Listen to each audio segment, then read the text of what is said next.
keluarga bahagia, lahir dari cinta,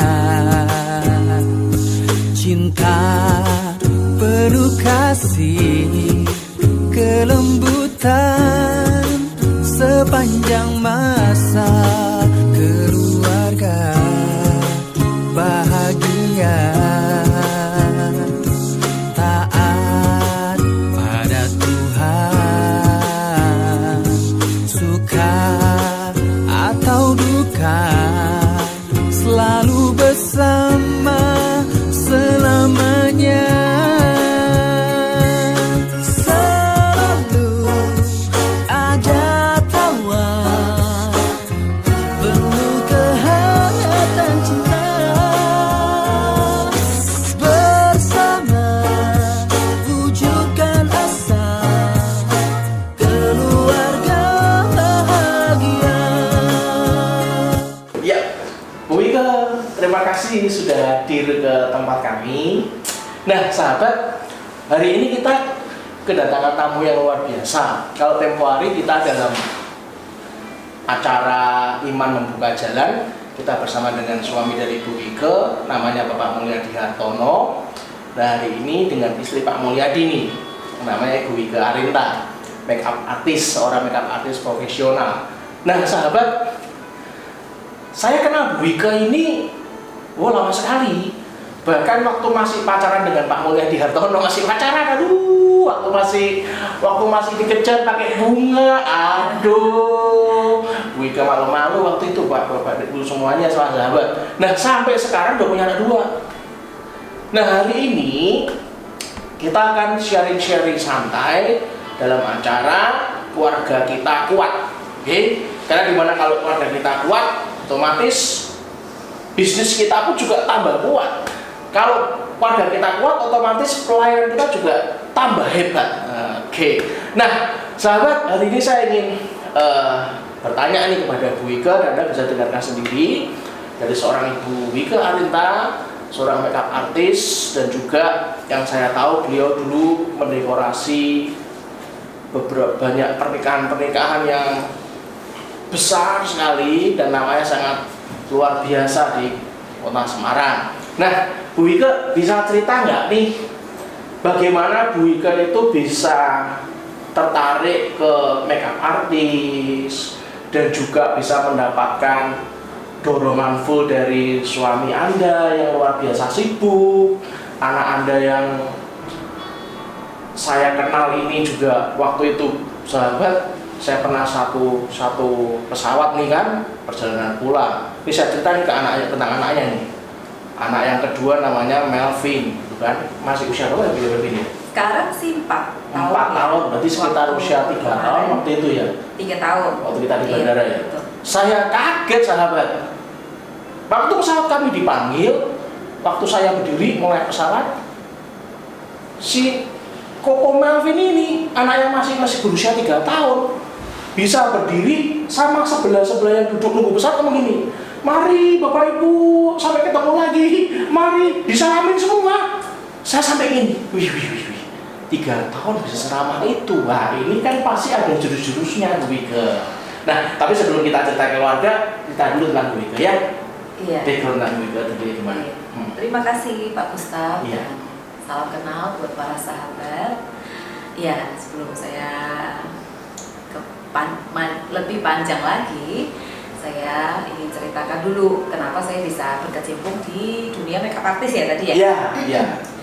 Awalnya sebetulnya memang papa saya yang bekerja di bidang dekorasi di Kota Semarang ini. Memang sudah cukup berpengalaman karena di bidang seni, otomatis anak-anaknya juga dianjurin untuk bisa mengetahui tentang seni. Memang saya sebetulnya menyukai tentang make up gitu ya. Mungkin kata orang itu ngikut dari orang tua gitu. Nah, kenapa saya bisa di make up artist? Sebetulnya saya punya pengalaman atau masa lalu yang kurang bagus menurut saya ya. Jadi waktu saya kecil, saya orang yang nggak terlalu pintar, tapi saya suka sekali melukis. Jadi kalau nilainya pelajaran itu semuanya 5, ya. Untuk melukis saya nilai paling tinggi di kelas 8,5 gitu ya. Nah, seperti itu. Jadi ya memang saya suka di situ, suka dengan warna. Itu orang tua nggak nyemprot ya Bu ya ketika ya? Kenapa? Ih, nyemprot Pak. Oh, tetap sekolah. Gimana pun ini kan sekolah bayar ya, gitu ya. Jadi orang tua juga ya marah gitu ya, walaupun orang tua saya itu seni gitu. Lalu saya juga punya rasa tidak percaya diri karena saya bukan orang yang cerdas di sekolah. Menurut beberapa orang, kamu kok nggak pinter gini loh, kamu pasti sekolah yang pinter gitu. Setelah itu kebetulan juga saya ini orangnya pendek gitu, kecil gitu. Waktu saya SD, rambut saya itu dibikin kayak batok kelapa, jadi pendek, pakai poni gitu. Setiap kali saya datang, ada seseorang yang selalu bilangnya begini, kamu nih sudah pendek, ponian, ini ya jidatnya lebar gitu, kakinya gendut gitu. Apa ada yang suka nanti kayak gitu. Setiap kali ketemu nanti gitu lagi. Apa ya namanya, dibully ya namanya ya. Dibully ya. Tapi kan karena saya orangnya diem ya, namanya anak-anak ya, masa saya mau ngelawan kan ya. Kalau zaman dulu kan kita nggak di dunia sosial media, jadi waktu kita dibully ya kita telan gitu. Nah tapi ya itu pengalaman yang paling berharga ya. Jadi waktu itu saya sempat dibilang, kamu nih nanti apa ada yang suka, apa ada yang mau gitu. Udah matanya kecil, sipit gitu, sekolahnya nggak pinter. Nah seperti itu sebetulnya membuat satu kode ya di dalam diri saya, nanti kalau saya udah gede saya nggak mau seperti itu gitu. Nah lalu papa saya itu selalu kasih tahu, kamu pakai pakaian yang seperti ini, kamu pakai ini. Jadi saya memang deket sama papa saya. Nah setelah itu memang papa saya bilang, kamu kayaknya suka make up, ya udah nanti tak lesin make up ya, tak belajar make up. Nah di situ setelah saya tahu sedikit tentang make up, saya memulai dengan memperbaiki orang-orang yang ada di sekitar saya supaya mereka punya percaya diri, karena ternyata banyak sekali perempuan yang tidak percaya diri gitu Pak Gustaf. Jadi dari dalamnya sendiri itu dia nggak ngomong kalau dia nggak percaya diri, tetapi dia seperti seperti percaya diri. Nah awal mulanya dari mencukur alis ya kan, karena menurut saya kalau alisnya udah bagus gitu, orang itu bisa kelihatan cantik tanpa dia bermake up gitu ceritanya. Jadi awal-awal saya mencoba untuk ke teman-teman di sekitar waktu sekolah itu. Jadi SMP saya udah bisa cari uang dari cukur alis teman saya sendiri gitu. Nah ya jadi kalau saya waktu itu SMP gitu. Nah saya bilang, tapi itu untuk latihan gitu. Jadi saya bilang gini, mau nggak saya cukurin alis, berapa? 2.500 gitu. Habis saya cukurin satu, ya kan? Lalu saya tanya, yang satunya mau dicukurin juga enggak gitu? Iya, oh ya udah berarti 2.500 kali 2 gitu. Itu cuma satu. Oh, kalau Iya. Jadi saya ngomongnya mau dicukurin alis. Jadi mau ya kan? Cuma satu. Berapa? 2.500 ya nggak tanya kan? Itu satu alis satu alis gitu kan? Nah waktu itu jadi saya cukup punya banyak uang waktu SMP gitu. Nah lalu saya jadi banyak teman gitu setelah itu. Nah sampai ke satu sisi saya mulai SMP, SMA kan saya membentuk jati diri saya sendiri gitu loh. Nah sebetulnya saya juga minder, wah saya menyesalnya begini, kenapa ya kok saya itu kok dulu tuh sibuk mencari uang lalu nggak belajar gitu. Memang karena dasarnya kan cari uang, kalau dapat uang tuh kan lebih enak ya waktu itu gitu. Lalu setelah itu saya mikir gini, oh ternyata teman-teman kan jadi dekat tuh ya, jadi curhat gitu. Jadi saya mikir gini, oh banyak juga ya yang nggak percaya diri ya gitu. Jadi senang gitu loh ngeliatin mereka cantik kok terus jadi pede gitu. Nah lalu saya mikir, bisa nggak ya suatu saat itu saya bisa mencoba untuk membawakan sesi-sesi make up yang simple, yang nggak cukup, maksudnya nggak cukup lama ya, jadi waktu-waktu yang simple sehingga mereka sendiri bisa punya percaya diri. Dan percaya diri itu kan bukan dari make up gitu, bukan dari make up aja coba, tapi dari dalam dia sendiri juga. Jadi dia bisa punya rasa percaya diri, bukan yang mengiyakan bahwa oh iya aku ini memang bodoh, aku ini nggak cantik, cantik identik dengan wajah yang cantik. Nah, seperti itu Pak Gustaf. Sehingga saya mencoba untuk menekuni dunia make up, tapi make upnya itu bukan make up yang merubah orang itu jadi berbeda, tapi lebih ke arah untuk memperbaiki, maksudnya hanya untuk memperlihatkan lebih indah daripada sebelum bangun tidur, begitu. Begitu Pak Gustaf. Oke. Itu awalnya. Ini menarik, sahabat, karena begitu ayahnya Bu Wike melihat ini punya passion gitu ya, punya kegairahan di area make up, justru malah nggak dileskan matematika itu segala macam, malah iya didukung gitu ya, les make up gitu ya. Iya, sebetulnya dileskan pelajaran iya, tapi mungkin papa saya udah pasrah kali ya. Oh gitu ya. Jadi saya lebih suka memang ke arah seni gitu. Jadi begitu sekolah selesai pun saya juga masuknya ke seni di Kota Bandung waktu itu. Jadi Betul. papa ini sudah melihat kuliah sekolah nggak apa-apa sih di arah itu, nggak masalah, wis nggak usah sesuai dengan kemampuan papa gitu ya. Nah, ini yang luar biasa dari papa saya ya. Saya baru tahu bahwa gini, saya bersyukur punya papa seperti papa saya. Jadi sosok bapak kalau dari saya yang seorang anak ya itu sangat berarti. Kebetulan saya dekat banget sama papa saya gitu. Papa saya itu seperti teman dan tidak pernah menghakimi. Jadi kalau misalnya nih saya cerita gitu, kok saya gini, saya ya wajar ya, namanya anak-anak pasti ada melawan sedikit atau gimana. Tapi papa saya ini bisa menyelami anak-anak, lalu dia juga bisa menjadi teman, tidak menghakimi. Pasti banyak para sahabat yang juga merasakan hal yang sama seperti saya juga. Kedekatan dengan papa kan rasanya berbeda gitu. Nah itu yang membuat membuat saya bersyukur ya memiliki seorang papa seperti papa saya itu. Nah di situ papa saya juga mendukung gitu apa yang saya suka gitu, termasuk di dunia make up, karena kebetulan papa saya seni, jadi otomatis papa saya suka juga kan kalau saya juga bisa seni gitu. Papa saya juga selalu mengkritik juga ya, namanya orang tua kan pasti mengarahkan anaknya lebih baik, kamu jangan seperti ini, kamu belajar seperti ini. Nah kadang-kadang kita ini sulit sekali untuk mendengarkan, namanya juga anak muda ya. Tapi saya mencoba untuk mendengarkan papa saya gitu, yaitu yang membuat saya jadi tahu gitu saya tuh sukanya di mana ternyata gitu. Lalu yang menarik lagi nih, papa saya ini kan cowok ya pasti ya, namanya papa ya gitu. Papa saya ini juga curhat loh ke saya, bukan cuma anak yang curhat, tapi papa saya juga curhat gitu. Papa saya curhatnya begini, kalau jadi cowok itu sukanya tuh cewek yang begini, jangan menor, jangan galak, jangan suka teriak gitu.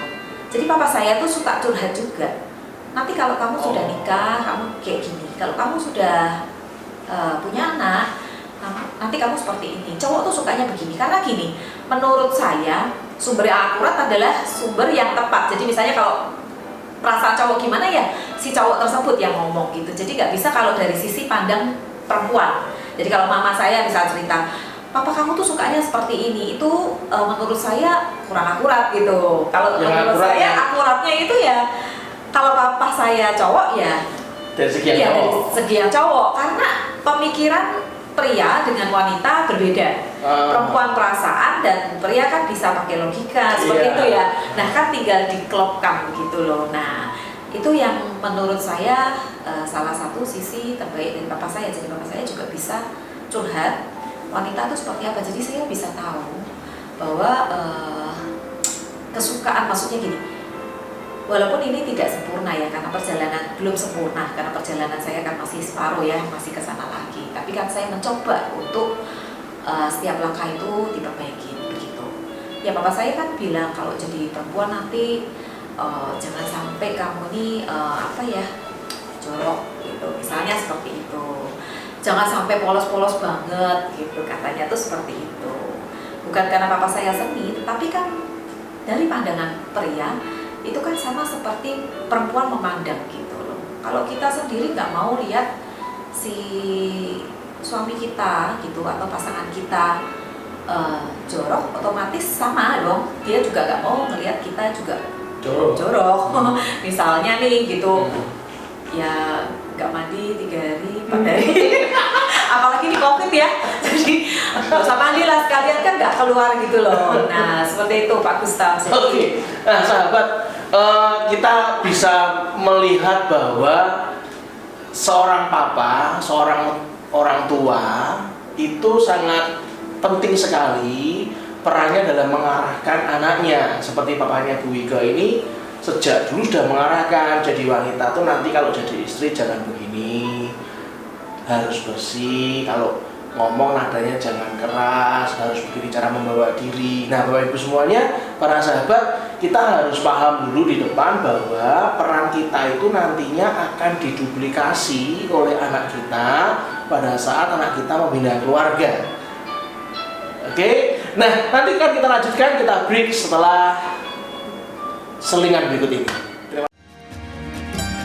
Pelajari dan tambah wawasan Anda mengenai bibliologi dengan mengikuti seminar teologi secara online bersama Pendeta Dr. Rubin Adi Abraham setiap Kamis jam 7 malam tanggal 4, 11, 18, dan 25 Juni live on YouTube channel Rubin Adi Abraham TV dan Facebook Rubin Adi Abraham. Nah, Bu Wike Arinta, pada saat Bu Ibu Arinta mulai masuk ke dalam pernikahan gitu ya, apakah ini menjadi sebuah modal awal dalam memilih calon suami? Apanya tuh? Jadi begitu senang di makeup artist nih, senang dalam dunia kecantikan, apakah terus otomatis mempunyai sebuah standar, aku harus mencari suami yang mendukung saya, gitu ya? Oh iya. Pasti kan? Nah, apakah itu juga menjadi standarnya Bu Wike nih akhirnya dalam memilih keluarga?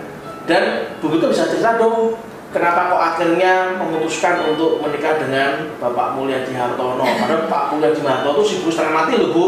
Yeah. Saya aja kalau ketemu sama beliau sebagai keluarga aja sulitnya setengah mati gitu kan. Lah kok bisa akhirnya memutuskan bahwa standar Bu Wike dalam merintis kecantikan ini itu bisa didukung oleh Pak Mulyadi Hartono. Nah bisa dong Bu ceritakan kepada para sahabat, kok akhirnya bisa membina keluarga di mana dalam membagi waktu antara bisnisnya Pak Mulyadi dengan Bu Wike sendiri ini kan juga kok bisa sampai sebegitu luar biasa dipakai Tuhan. Dan yang luar biasa nanti kok bisa sampai mendidik anak yang luar biasa, lucu-lucu dan pandai lah.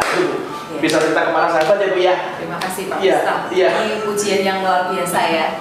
Memang sebetulnya ya sekali lagi pernikahan saya masih setengah jalan, tapi saya berusaha untuk bisa tetap berjalan. Sebetulnya dalam hal pernikahan yang paling sulit adalah mempertahankan, bukan mendapatkannya. Jadi mempertahankan dari sebuah pernikahan supaya tetap hidup, tetap ada nuansa ya, itu yang paling sulit. Jadi untuk awal-awalnya saya pertama sih pasti dari dukungan orang tua. Kalau dari salah satu pihak orang tua kita nggak setuju, saya dulu udah punya prinsip bahwa kita nggak akan lanjut gitu. Yang itu pertama ya lalu pasti kita cari yang baik dong, takut akan Tuhan. Nah, cuman kadang-kadang apa yang kita bayangkan sebelum menikah itu di pernikahan itu berbeda. Gitu. Beda di mana? Berbeda ya. Jadi kalau misalnya nih sebelum nikah ya, kan kita bayanginnya tuh kayak film-film Korea ya. Jadi semuanya serba romantis, bangun tidur cantik, cakep, sepertinya seperti hanya beberapa seri gitu. Dan semuanya bagus gitu ya. Sama, jadi saya pun juga sempat berpikir ya, nanti bisa nggak ya saya dapat seperti papa saya gitu. Ya memang mirip sih Pak Gustaf. Oh, berarti Pak Mulyadi mirip Papa? Mirip, kalau duduk mirip gitu. Nah, kadang-kadang kan gini, kita kan mikirnya gini ya kalau mau nikah gitu ya kan, sebelum nikah nih, saya mau cari orang yang rajin gitu. Tahu-tahu jadi rajin banget. Akhirnya komplain, kamu kerja terus gitu loh, gak ada waktu ya buat keluarga kayak gitu ya kan. Jadi komplain. Nah, tapi gini, kadang-kadang kan kalau kita memperbaiki pada saat kita berjalan itu akan lebih sulit gitu. Karena setelah menikah semuanya terungkap pasti akan lebih sulit untuk memperbaiki. Nah, inilah yang namanya orang tua ya, dukungan dari orang tua. Karena banyaknya nasihat dari papa saya membuat saya berusaha untuk mengatakan itu di awal. Jadi waktu sebelum menikah saya sempat ada komunikasi dengan suami saya, maksudnya sempat lah ya, yang benar-benar kita tuh saling komunikasi, bukan hanya mengungkapkan tentang masa lalu, tetapi tentang masa depan juga. Contohnya gini, saya ini kan suka make up, saya nggak bisa loh kalau nggak kerja, itu nggak mungkin kayak gini. Nah, saya pengen tahu pendapat suami saya seperti apa, kita harus saling dukung. Dalam hal pernikahan juga gitu, dalam masalah anak, dalam hal mungkin dalam hal tanda kutip ya, maksudnya hal-hal yang di luar sana kita coba untuk saling membicarakan gitu. Misalnya ya dalam hal tanda kutip maksudnya ya pasti kan ada ya namanya godaan-godaan gitu, ya kan. Tapi kan kalau kita bisa membicarakan, mungkin itu kita bisa cegah itu dari awal gitu. Contohnya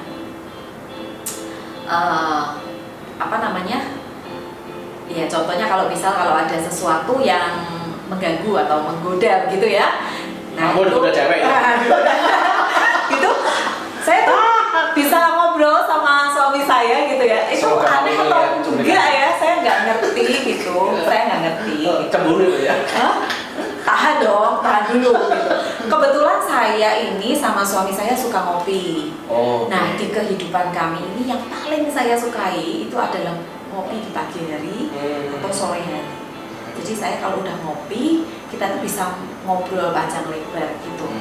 Nah di situ, jadi saya sempat ngobrol sama dia, nanti kalau misal kamu ada suka sama cewek lain, kamu mesti ngomong ke saya gitu. Harus laporan lah ya? Ngomong gitu, nggak apa-apa. Enggak. Nanti kita selesaikan baik-baik. Bukan, tapi kita mencoba mencari solusinya gitu kan. Ya saya bisa membuka, kadang-kadang orang kalau namanya juga seneng gitu ya, tertarik itu kan ya wajar, namanya orang kan punya mata ya. Tapi kalau sudah sampai lebih kita coba untuk membicarakan gitu. Kalau dari kita loh ya, jadi ini kayaknya naksir aku, janganlah orang gini kok gitu. Jadi saya mencoba untuk menjadi teman dari suami saya daripada dia curhat sama yang lain gitu loh. Kan mending curhat sama saya gitu. Aman. Jangan nganggep bahwa hal yang kayak gini ini tabu ya. Iya, jadi kadang-kadang kan ada nih teman saya yang curhat gitu. Dia bilang, kamu coba deh cek handphone kamu coba deh ikutin. Kalau saya itu lebih tipe langsung tanya deh gitu. Katanya tuh kayak begini loh, bener apa enggak? Kalau dia bilang, oh iya gini-gini ya nanti kita coba omongin dulu gitu. Kalau udah kebangetan ya lain cerita ya. Jadi sampai cek handphone, dicek masing-masing gitu ya? Enggak, jadi orang kan nyanjurin gitu biasa. Coba kamu cek handphone suami kan ada yang namanya ini nih gitu misalnya gitu kan. Lalu kita cek gitu kan. Terus kita mau tanya juga takut. Terus akhirnya dikasih tahu lagi, coba deh kamu kutitin. Coba deh kasih CCTV, coba deh kasih ini gitu loh. Nah daripada seperti itu kenapa nggak langsung tanya? Ini juga satu rumah kan, gitu loh maksudnya. Nah itu saya mencoba untuk di awal, ini mencoba ya. Kita kan setengah jalan sekali lagi, jadi kita coba di awal gitu untuk tetap saling berkomunikasi. Nah masalah rumah tangga itu kan dikomunikasi. Betul. Papa saya dulu pernah bilang, kalau orang ditanya ya dijawab, jangan balik lagi bertanya. Misalnya tanya, kamu tadi pergi sama si A ya gitu. Kenapa? Gitu. Kan tinggal dijawab, iya, aku tadi pergi sebentar ke sana karena ada urusan seperti ini. Tuh. Berarti kan pertanyaan saya sudah dijawab. Tapi kadang-kadang pertanyaan dijawab dengan pertanyaan dengan nada yang sudah dari nada do sama-sama do jadi re, naik ke re dan makin tinggi. Jadi akhirnya yaitu memicu sakit hati. Gitu. Jadi komunikasi. Contohnya saya sama Pak Mol sendiri kan, namanya suami sering keluar kota ya. Sebetulnya kita itu bisa apa sih? Suami bisa apa juga? Karena kita cuma dua. Kita cuma bisa pasrah doang gitu. Ya kan? Tapi komunikasi yang membuat kita bisa tetap tahu gitu. Lalu kita sering cerita-cerita, ngobrol-ngobrol gitu Pak Ustaz. Jadi setiap kali pulang nanti dia bilang, aku punya cerita gini. Kalau dia bisa cerita dengan kita, otomatis apa ya, lebih ada kenyamanan gitu. Saya pun juga bisa cerita dengan Pak Mulyadi. Kebetulan suami saya ini tipenya orangnya bisa mendengarkan sabar gitu loh, gitu. Jadi komunikasi lah ya. Jadi jangan sampai kita itu menjawab bertanya, balik bertanya gitu. Kamu pergi kemana? Emang kenapa kalau pergi? Nah, kan aku cuma tanya, iya tapi aku nggak suka kamu tanya begitu. Ya udah deh, ya pasti udah tahu kan endingnya gimana gitu kira-kira. Nah seperti itu. Apalagi kalau katanya tuh gini, cewek tuh doyan banget ngomong, kata papa saya nih. Gitu, cewek tuh doyan banget ngomong gitu. Dan ada juga orang yang cerita ya. Kalau saya tuh ngomong sama istri saya tuh males loh. Kenapa? Saya ngomongnya cuma satu baris, dia satu bab. Katanya gitu. Saya ngomongnya satu kalimat, dia udah jawabnya satu bab. Jadi daripada ribut, mendingan saya diem aja. Jadi Bu Wike juga tahu caranya ngerem sebuah omongan supaya jadi satu bab gitu ya? Sebetulnya bukan tahu, tetapi saya mencoba untuk menahan. Iya. Sebetulnya ya menahan. Jadi kalau saya misalnya rada marah gitu, saya coba untuk menahan. Karena apa? Begitu kita marah dan meluapkan sesuatu, kadang berakhir dengan penyesalan. Apalagi kalau perempuan itu sudah mau mendekati masa-masa bulanan ya, datang bulan. Nah itu kan biasa emosinya kurang stabil ya, rasanya semua manusia pengen dimakan. Nah gitu, jadi yang dekat gitu rasanya kayak pengen dimarahin. Nah saya hanya mencoba menahan, gitu.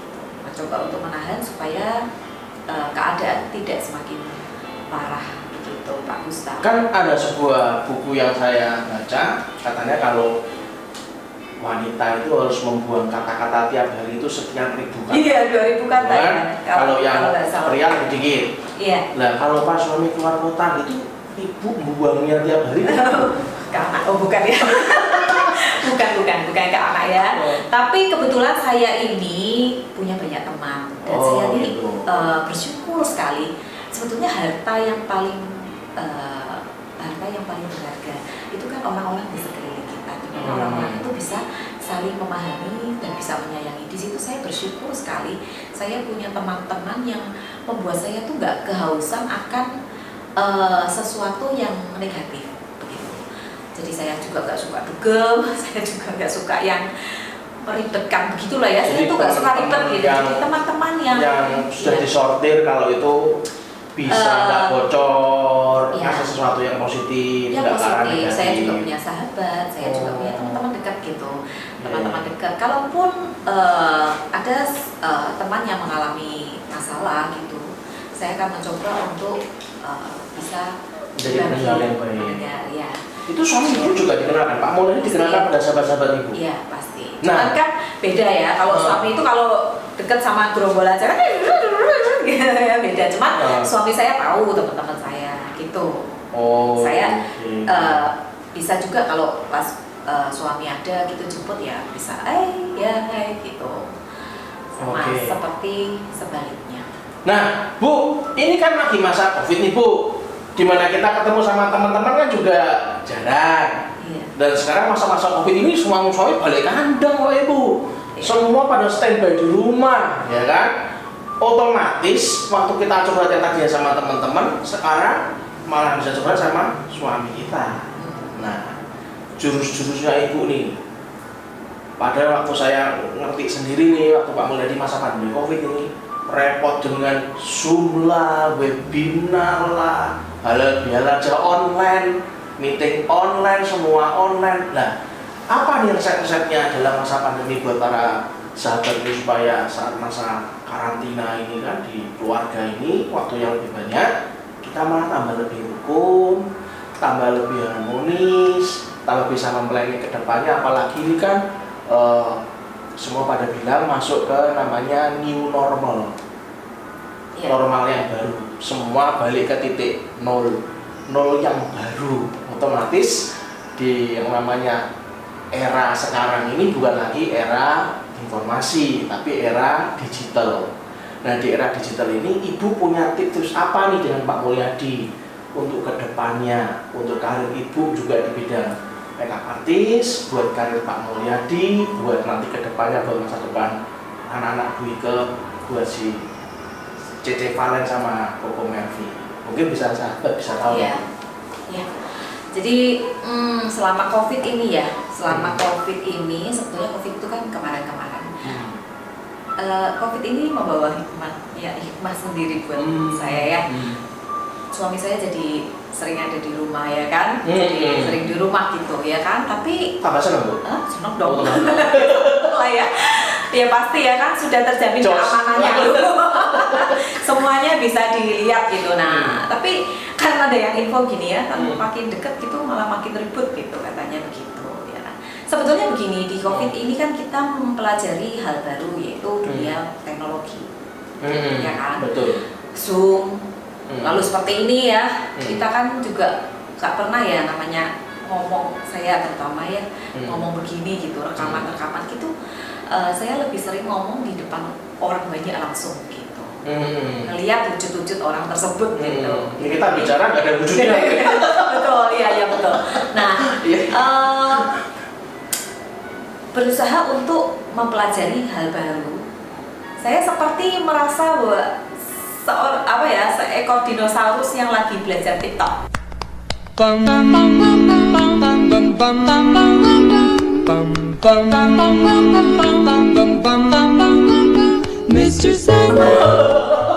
Jadi susah memang untuk beradaptasi ya kan.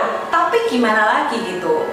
Ya memang suami saya sibuk dengan pekerjaan di rumah gitu. Kadang-kadang saya juga mikir ya. Kalau suami pergi pulang kerja ya sudah selesai pekerjaannya. Tapi kalau ini kan enggak. Sekarang ini kan dunia teknologi. Jadi jam kerjanya bisa sampai malam, suka-suka dia kan. Depan laptop, Zoom dan segala macam. Tapi ya sudah, namanya juga ini adalah perubahan dari dan menuju yang lebih baik. Beradaptasi. Kita mencoba untuk beradaptasi. Nanti kan makin kesini kita makin bisa tahu celah-celah dan kita bisa mengaturnya begitu. Ya kita jalani, kita ikutin alurnya. Lalu gimana keadaan di rumah? Ya kan, anak-anak nggak sekolah, otomatis orang tua juga jadi guru. Oh gitu ya? Ya kan? Pelajaran anak saya yang TK itu SD aja saya nggak dapet waktu dulu gitu. Jadi itu satu hal yang baru juga ya. Benar-benar kita harus bisa beradaptasi dengan keadaan yang sekarang mau tidak mau gitu. Lalu dalam hal rumah tangga yaitu kita masih sama komunikasi. Lalu begini Pak Gustaf, jadi suami istri itu kan spesiesnya sama ya, manusia. Ya kan?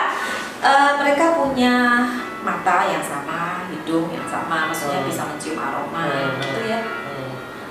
Kadang-kadang orang yang terdekat itu yang mengkritik kita dengan apa adanya. Tapi kadang-kadang kita ini kan kritik justru tersinggung. Gitu. Contohnya begini. Saya berusaha setiap hari seperti kata papa saya, enggak namanya itu yang klot-klot itu apa berarti? Aut-autan gitu. Aut-autan. Dandanannya semrawut, ya, semrawut. Nggak mandi, nggak jaga badan. Ya, saya berusaha seperti itu karena laki-laki pun juga sama. Sebetulnya dia kan bilang gini misalnya, sudahlah saya menerima kamu apa adanya, udahlah kamu nggak usah gini, nggak usah gitu, kayak gini. Saya rasa itu apa ya iya gitu, gitu loh. Oh, gitu. Apa ya iya coba Pak Gustaf, coba bener apa enggak gitu. Saya bangun tidur ayo kondangan gitu. Bener bisa terima saya apa adanya gitu loh. Nah, ya sebetulnya dari sisi kita bisa berpenampilan, maksudnya bukannya menor atau yang bagaimana, yang bukannya berlebih. Itu kita juga menghargai bahwa suami saya melihat saya. Di rumah pun ibu jaga. Ya jaga dong. Ya anak saya juga bingung, mama mau kemana? Gak kemana-mana. Gak kemana-mana. Cuman kan ya lucu ya gitu kan, masih ada papa, ada siapa gitu yang ngeliat gitu. Sama, saya juga sama. Ya pasti dong. Namanya istri juga pengen lihat ya gitu, masa suaminya juga gak mandi gitu misalnya. Pasti kan cerewet mandi gitu. Nah itu seperti itu coba. Dari sisi seperti itu, yang lain ya kita mencoba untuk saling mendengarkan gitu. Mendengarkan itu maksudnya ya contohnya begini, kadang-kadang suami kan suruh istrinya ngambil, tolong dong ambilin gitu. Ya kan? Tapi kalau misalnya ambilin itu, nah itu kan beda lagi ceritanya tuh. Ya kan? kalau kita bersih itu menyenangkan, asal nggak disuruh-suruh gitu. Maksudnya gitu. Jadi kalau bersih ya nggak apa-apa, kita sama-sama tolong dong ambilin itu gitu. Nada aja ya. Nah itu ya. Tapi kalau bilang itu tuh disapu tuh gitu, itu diberesin berantakan. Memangnya pembantu gitu ya. Nah tapi coba dia bilangnya gitu, tolong dong gitu, atau ini samaan gitu kan ya bisa kan ya, lebih enak ya itu. Kadang-kadang karena kita mungkin sudah terlalu dekat gitu, jadi akhirnya kata-kata atau nada-nada itu kita kurang menjaga ya. Kalau dari saya pribadi, saya mencoba untuk bisa tetap berusaha nada rendah terus. Nada rendah ya, sampai ngantuk Pak ya. Gitu. Jadi tekan dulu gitu, ditekan dulu gitu. Jadi kadang-kadang gini, kalau sudah gitu suami saya marah-marah gitu ya, udah tak biarin aja lah. Gitu. Nanti dia tiba-tiba merasa bersalah sendiri. Sorry ya, tadi aku gini. Nanti ketika saya yang agak jual mahal sedikit. Menurutmu? Nah gitu ya kan. Jadi kalau nggak kasih kesempatan suami marah gitu ya, kalau kita ikutan marah pada saat yang tidak tepat, pasti keadaan akan jadi makin berantakan, pasti. Oke, kita lanjutkan nanti.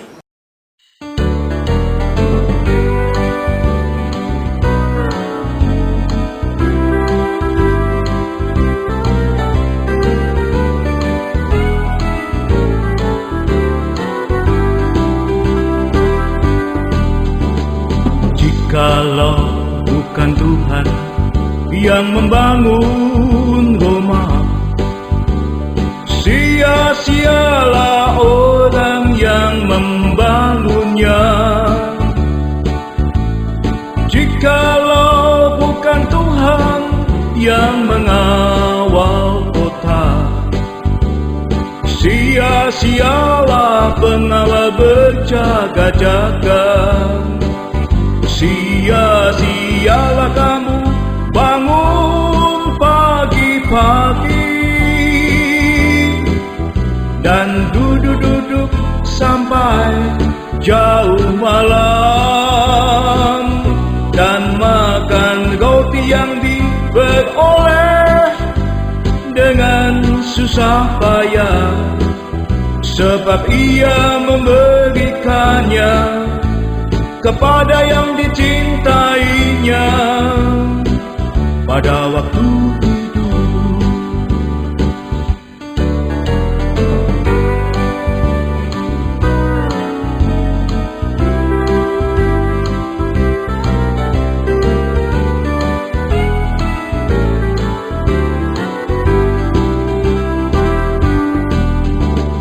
Jikalau bukan Tuhan yang membangun Roma, sia-sialah orang yang membangunnya.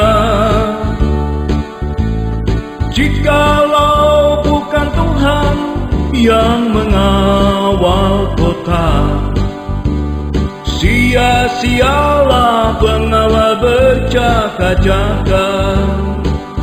Sia-sialah kamu bangun pagi-pagi dan duduk-duduk sampai jauh malam,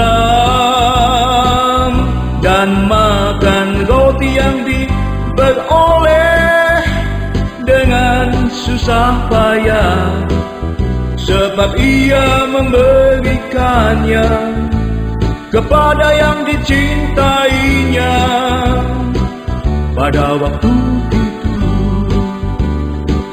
Sia-sialah kamu bangun pagi-pagi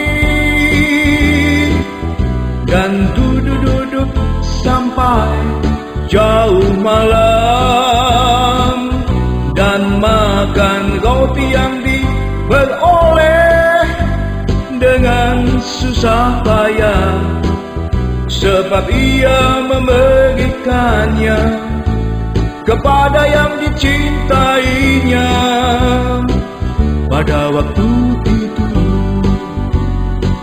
Pada waktu itu, pada waktu itu,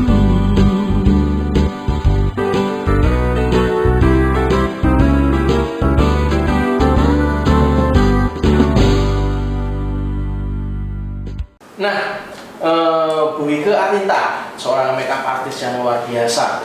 Di masa pandemi ini, dalam ibu bersama dengan suami dan keluarga ini kan berkumpul. Adakah planning-planning yang tercipta, yang terbentuk untuk ke depan bersama dengan Pak Mulyadi Hartono dan anak-anak? Ya. Justru malah planning ini terbentuk saat stay at home, work from home bersama dengan Pak Mulyadi. Ya, karena kan kita lebih sering kumpul ya, gitu. Namanya orang pasti punya impian. Langkah pertama untuk menuju ke sana itu adalah impian kita, gitu ya, untuk mewujudkan kenyataan itu kan impian dulu. Kalau nggak punya impian, kadang-kadang kita jadi nggak punya semangat juga, gitu. Jadi kita punya planning beberapa gitu. Ya contohnya, saya lihat dari anak saya sendiri itu mengikuti jejak saya, pelajarannya kurang pinter, tapi seninya oke. Apalagi kalau TikTok, aduh pinter banget. Yang Cici Valen, Ya, yang nomor pertama 1 gitu ya. Kalau yang kedua ini masih belum kelihatan karena masih TK, masih kecil gitu. Tapi kebetulan saya juga punya teman yang cukup dekat dan baik, dan kita sering berkomunikasi. Dan kita pernah juga ke sana dan ketemu gitu. Teman saya itu ada di Amerika. Oh, di Amerika. Ya, jadi dia juga banyak menceritakan tentang kehidupan di sana, sehingga saya sendiri dan otomatis dengan anak juga punya impian dan punya pandangan. Nah, seperti apa? Seperti itu. Jadi kebetulan dia juga bekerja di bidang seni, sehingga dia banyak sekali memberikan tips-tips, juga nasihat-nasihat. Kalau kamu belajar begini, nanti begini, atau kamu mungkin bisa sekolah di sini dan segala macam. Karena seni di sini bagus dan lain-lain, sehingga kita timbul rasa dan impian juga untuk anak-anak saya juga bisa move ke US, ke sana, Amerika. gitu. Impian. Nah, seperti itu Pak Gustaf, dan teman saya pun juga kebetulan dia sangat baik, sehingga dia bisa menawarkan nanti kamu bisa saya bantu seperti ini gitu Pak Gustaf. Jadi mungkin untuk impian seperti itu, untuk planningnya kita bertahap dulu ya. COVID ini berjalan sampai selesai dan kita melangkah, sudah menapakkan kaki dengan benar-benar kuat gitu, dengan beradaptasinya di COVID ini, begitu Pak Gustaf. Oke, berarti Pak Mulyadi juga mempersiapkan bisnisnya juga untuk prepare ke arah ke Amerika ya, juga. Kebetulan Pak Mul bilang, biasa. ya kenapa kalau itu lebih baik, bisa lebih baik begitu ya. Bukan kenapa sebetulnya, kenapa kok harus ada di sana gitu. Hanya kebetulan saja teman saya kebetulan ada di sana dan sudah lama ada di sana, sehingga membuka pikiran, dan kebetulan juga kita sudah pernah ke sana juga. Sudah pernah Amerika, juga ya, ke sana. betul Oke. Pak. Sudah tahu. Jadi akhirnya kita timbul keinginan untuk stay keinginan di dan sana. impian-impian yang lain, begitu Pak Gustaf. Oke, nah para sahabat, dari perbincangan singkat kita selama beberapa menit ini, akhirnya saya mempunyai sebuah konklusi, sebuah ringkasan gitu ya. Ada 3 hal yang saya tangkap, bahwa yang pertama, berusahalah untuk kita tuh terus berkomunikasi dengan keluarga kita, berusaha terbuka, betul Bu Wika ya. Pada saat kita punya unek-unek, saat kita pengen marah, tahan dengan nada yang jangan dengan nada tinggi. Iya. Berkomunikasi terang-terangan, bahkan segala kekurangan dari para pasangan kita, anak kita pun juga tidak segan-segan untuk kita terbuka. Dan otomatis namanya komunikasi, yang paling penting juga komunikasi dengan Tuhan ya Bu ya. Iya. Otomatis tadi dalam perjalanan kemari Bu Wika cerita, firmannya apa Bu, kata-katanya bahwa Ya, suami kasihlah istrimu, dan Oke. istri hormatilah Hormatilah suamimu. Di antara kasih dan menghormati, kita mesti mencoba lah ya untuk belajar saling mengasihi. Kasih itu apa dan menghormati itu apa. Nah, itulah para sahabat, bahwa dalam kita melayani keluarga kita, di sanalah kita juga berarti kita melayani Tuhan. Bukankah pelayanan yang paling awal dan yang paling penting sebenarnya adalah melayani keluarga kita. Nah, yang kedua, kesimpulan yang saya ambil adalah bahwa kita terus menanamkan sebuah standar nilai dalam keluarga kita, yang harus kita sepakati bersama, betul Bu Wika ya? Iya. Jadi apapun kondisinya harus bisa terbuka. Kalau saya mau bertanya, saya bertanya, kamu dijawab dengan jujur, ada standarnya. Ini pengennya gimana, ini pengennya gimana. Semua punya standar dan nilai yang kita tanamkan bersama-sama dan disetujui bersama-sama. Betul Bu Wika ya? Iya. Sehingga kemanapun nantinya kalau Tuhan bawa jadi diberikan Tuhan ke arah negara lain, ke Amerika misalnya, standar ini tetap dijalankan walaupun di negara lain, Iya. gitu ya. Nah, yang berikutnya, yang terakhir, saya melihat bahwa kita harus tetap disiplin dalam kita membangun keluarga ini, membesarkan anak-anak kita. Juga kita harus punya dasar kasih yang kuat, disiplin dalam menanamkan kasih, membentuk karakter, nilai-nilai anak kita, supaya nantinya pada saat anak kita itu saat memilih keluarga, dia punya landasan yang kuat. Betul ya Bu Wika ya? Nah, terima kasih Bu Wika atas waktu yang diberikan. Oke, kami percaya sahabat bahwa Bu Wika dan Pak Mulyadi Hartono ini merupakan sebuah role model yang menarik, sebuah role model yang patut untuk kita pelajari dari kisah-kisah sukses beliau. Dan saya percaya bagi Bapak Ibu semuanya dalam nantinya membangun keluarga sampai masuk masa pensiun, dasar-dasar ini jangan pernah luntur. Oke, selalu doa pada Tuhan, punyalah standar yang kita setuju sama-sama dalam keluarga, dan disiplin menanamkan kasih dengan pembangunan karakter, nilai-nilai pada anak-anak kita, supaya generasi berikutnya akan terus kuat bersama dengan Tuhan kita yang luar biasa. Terima kasih Bapak Ibu semuanya. Selamat pagi dan Tuhan memberkati. Terima kasih Yesus, terima kasih Yesus,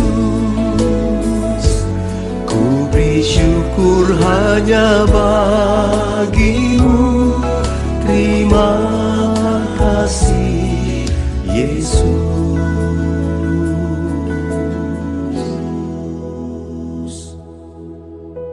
Seorang teman saya di Amerika pernah punya pengalaman khusus dengan lagu ini. Satu kali dia diizinkan mengalami sakit di jantungnya dan dia harus dioperasi. Malam sebelum dia dioperasi, dia punya pengalaman.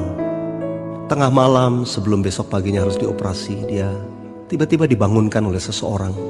Dia lihat tidak ada seorang pun sampai 3 kali. Akhirnya dia menyadari Tuhan beracara dengan dia. Dan waktu itu Tuhan berkata kepada dia, "Kamu tidak mempercayai aku." Dia bertanya-tanya bagaimana mungkin dia tidak percaya. Tuhan katakan, "Kamu tidak sekalipun mengucap syukur." Dia baru sadar. Dia begitu khawatir, dia berdoa, dia tengking sakit penyakit. Tapi satu hal yang dia lupa, berterima kasih. Malam itu dia bersujud dan dia menyanyikan referen dari lagu ini. Terima kasih Yesus, berulang-ulang. Pagi harinya ketika dia harus dioperasi, diperiksa terlebih dahulu, dokter menemukan bahwa jantungnya kembali normal. Dia mengalami mujizat, dia disembuhkan pada malam itu. Saudaraku, saudara yang mendengar kesaksian ini, jangan pernah ragu, nyatakan imanmu melalui pengucapan syukur. Katakan bersama-sama, terima kasih Yesus, terima kasih Yesus, ku beri syukur hanya bagimu, ya Allahku, ya Tuhanku. Terima kasih Yesus, terima kasih Yesus, ku beri syukur hanya bagimu. Terima kasih Yesus. Terima kasih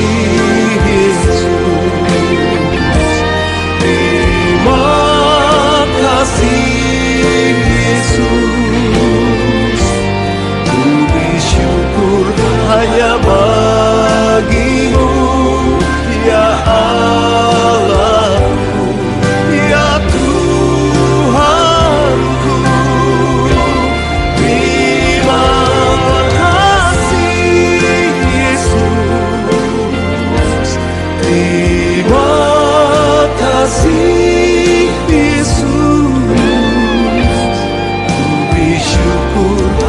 hanya bagimu. Terima